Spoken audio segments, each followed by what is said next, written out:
Ingvar, þú varst að koma frá Ameríku eftir velheppnaða ferð á vegum með Hafborg. Segðu mér frá þessari ferð og hvað varstu að gera þar? Já, þetta var mikill áfangi sem við náðum núna í þessari og síðustu viku.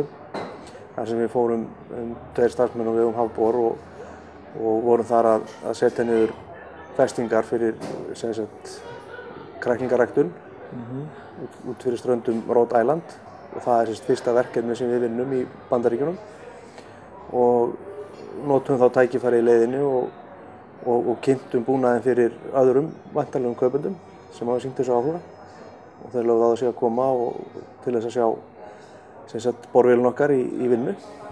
Þetta er í rauninni ný aðferð, þetta er uppfinning ykkar sem þið eru að koma framfæri í Ameríku.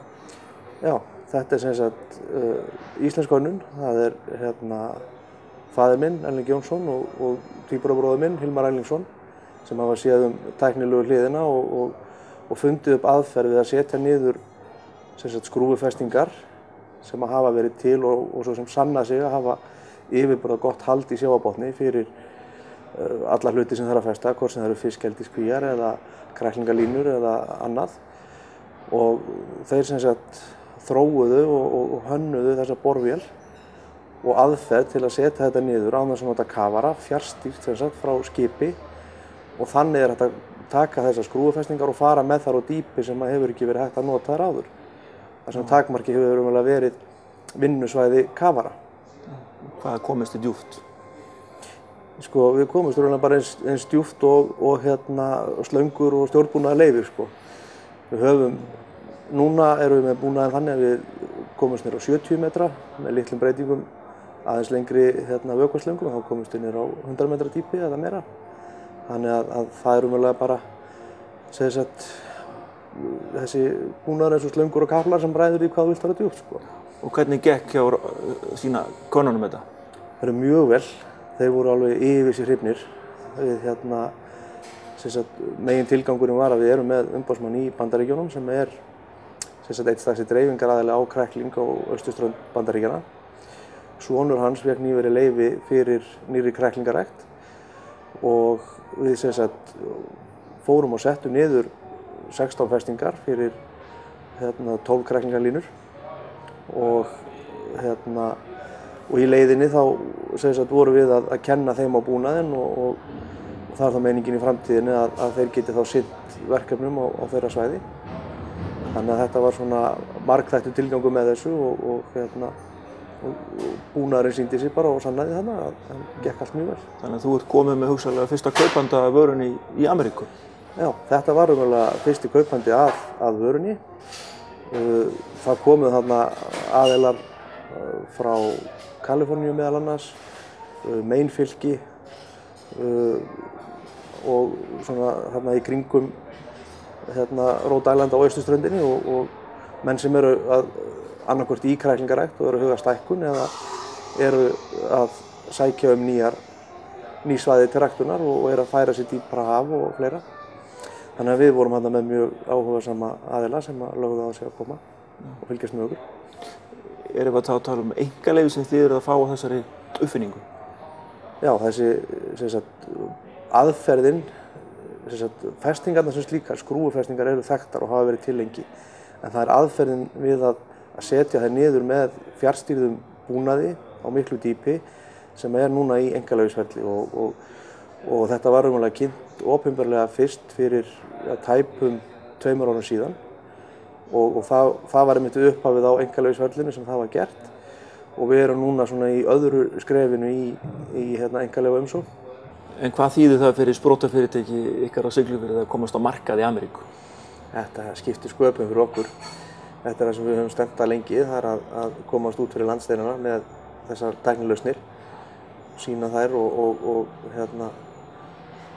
koma þeim á framfæri og þannig mikill áhuga á skelfiskrækt og öðru fiskeldi og það að vera komið með fótinn í dýragættina skiptir bara miklu máli fyrir okkur upp á framhaldið. Þannig að þið eru að uppskera núna eftir nokkura ára þróunarvinnu? Já, það má segja það. Og raunverulega þetta verkefni sem við unnum núna, sýningin á vélinni, þar sem komu áhugasamir aðilar, að það má segja að það hafi verið svona lokahnykkurinn á verkefni sem var stýrt af vaxtarsamningi Eyjafjarðar sem sneri einmitt að markaðssetningu í Bandaríkjunum og það má segja að þetta hafi svona verið lokahnykkurinn á því og svo, eins og ég sé, leiði tímurinn ljós hversu mikil uppskeran verður en þetta lofa góðu. En það saga á bakvið þetta fyrirtæki. Pabbi þinn byrjar með þetta fyrir einhverjum árum eða hvað? Já, þetta sem sagt byrjar þannig að faðir minn, Erling Jónsson og bróðir minn, Hilmar Erlingsson, þeir eru að smíða vélbúnað fyrir kræklingaræknanda hér í Eyjafirði, Víði Björnsson, og hann fer að ræða þörfina fyrir öflugar festingar, þar sem að þetta svona alþjóðlegt vandamál raunverulega að festingar sem halda kræklingalínum, eins og steypuklumpar eða grjót og annað, hafa verið að hreyfast og menn tapa uppskeru og fleira. Upp frá því spannst svona hugmyndavinna þar sem að menn fór að skoða hvernig væri hægt að leysa þetta vandamál. Í kjölfarið var svo sótt styrk. Matís hafði frumkvæði því að sækja styrk til Tækniþróunarsjóðs að halda áfram með hugmyndina. Og þegar styrkurinn kom, þá byrjaði raunverulega að smíða vinna við frumgerð vélar og það var miklu unnið í bílskúrnum hjá bróður mínum á Hornafirði og faðir minn ferðaðist mikið milli Hornafjarðar og Reykjavíkur á þeim tíma. Nú, þegar að því verkefni lauk, þá var sótt styrk til Norræna Tækniþróunarsjóðsins til áframhaldandi þróunar og það verkefni tók 2 ár og var unnið í samstarfi við nokkurra aðila og það síðan raunverulega Hafbor síðan stofnað utan hugmyndina og afurðir þessara þróunarverkefna og hugsað sem markaðssetningarfyrirtæki fyrst og fremst en við höfum samt haldið áfram og gert mikla breytingar á búnaðinum eftir að Hafbor var stofnað fyrir tæpum 2 árum síðan. En hvað þá næsta skref? Önnur ferð fyrirhuguð? Já, nú sem sagt fyrir stuttu eða núna í byrjun janúar þá var veitt leyfi fyrir sem sagt kræklingarækt fyrir utan strendur Los Angeles í Bandaríkjunum. Þetta fyrsta kræklingaræktin sem fær leyfi í það sem þeir kalla Federal Waters eða alríkisvatni utan 3 mílna fylkislögsögu og það ferlið er búið að taka núna 4 ár, leyfisveitingaferlið, því að þetta svona brautryðjendastarf sem sá aðili er að vinna og einstöktu stofnanir og aðrir að laga sig að nýju umhverfi þar sem að það var engin fordæmi fyrir svona ræktun utan 3 mílna lögsögu og við vorum sem sagt þátttakendur í þessu leyfisveitingaferli og fáum sem sagt í kjölfarið mikla umfjöllun og okkar fyrirtæki og okkar lausnir og annað sem sagt eina forsendunum fyrir því að leyfið síðan veitt. Öruggur festingarbúnaður sem hefur lítil áhrif á umhverfið. Þannig að nú sem sagt loka hnykkurinn á leyfisveitingaferlið sem ameríski herinn er að sem sagt að klára endanlega samþykkt á staðsetningu svæðisins.